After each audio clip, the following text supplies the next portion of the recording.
All right, well, now to an actor who is about to be trending in a big way. We're talking about Scott Eastwood, the son of a Hollywood legend. He stars in The Longest Ride, which is an upcoming movie based on the Nicholas Sparks book.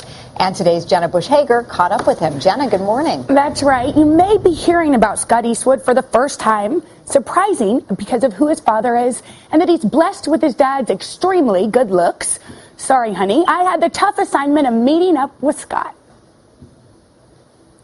I live a very simple life. I live in San Diego. I live away from all the Hollywood hype, and I try to keep it that way. A simple life about to get a lot more complicated.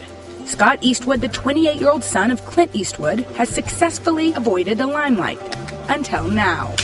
Hollywood has high expectations for the star of The Longest Ride. I would say this is your breakout role, but you would say not your breakout role, this Nicholas Sparks film.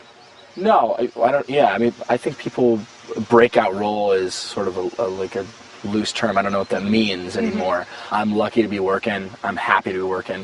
Scott is the fourth of Clint Eastwood's 7 kids. His mom is former flight attendant Jacqueline Reeves.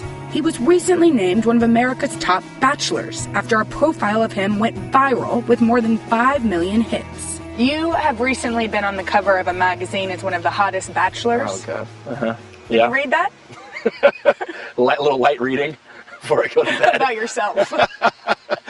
And there were several pictures that we couldn't help but notice. Do you go around shirtless a lot? On yachts? I'll be honest. My buddies are always talking to me. They're always going, put a shirt on, Scott. Jeez, put a shirt on. But I grew up on the beach. I grew up surfing. I grew up, outdoors. I sort of always liked being shirtless. But it must be a little bit overwhelming, this attention you're getting all of a sudden. Hottest bachelor. Is that overwhelming? A title you're comfortable with, or is it all in good fun? I think it's all good for you. You can't take yourself too seriously. We can change it. What he has taken seriously is his acting. Hollywood's hottest new discovery has actually been hard at work for more than a decade, appearing in more than 20 films. It may be a burden or a blessing, but genetics makes comparisons to his father unavoidable.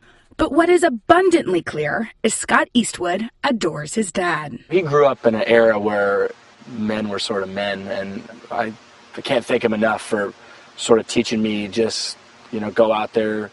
He didn't care what I did. He didn't care if I was a plumber or if I was an actor. He said, whatever you do, just do it well and be humble about it and be a good guy and tell the truth. Come on, Billy. He almost didn't go into the family business. What are we, some sort of circus act now? Scott had a front row seat to the good, the bad, and the ugly of making movies. You grew up on the set of your dad's movies. You were in several of them. What was that like?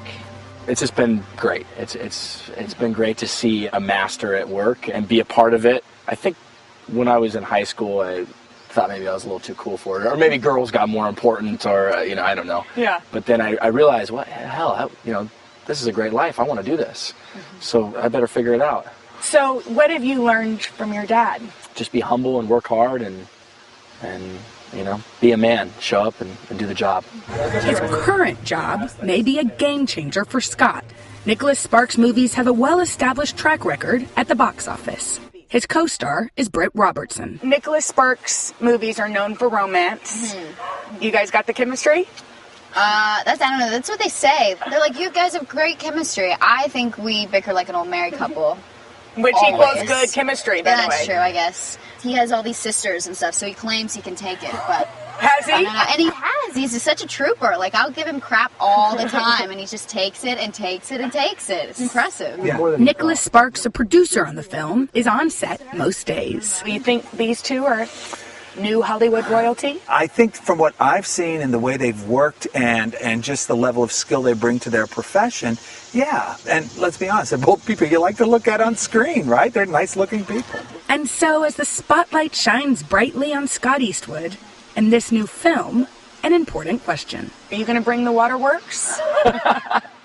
I'll tell you what, I cried. I cried when I watched The Notebook for the first time. You're a real man that can admit that. I mean, any guy who tells you they didn't cry when they watched The Notebook's just lying. You know who else cried when they watched The Notebook? Who? Matt Lauer and Al Roker. So there's a lot of pressure for The Longest Ride to bring man tears to those dudes. Man tears. You think it's going to happen? Well, I don't know. Yeah, I guess you'll be the judge of that. All right, so he's not sure if he's going to bring the man tears, but we know you two are both suckers for Nicholas Sparks. Yeah. I don't know if it's the romance, We'll cry. the romance or the sadness, but I just went ahead and got you some Kleenexes. When does it come out so we can play? April. April. So you have a long time to hold on to these. That's We'll right. let you know how that goes. You'll watch it together. Yeah. Date night with some popcorn and roses. But we'll eat less popcorn. There you go. I hope so. Perfect.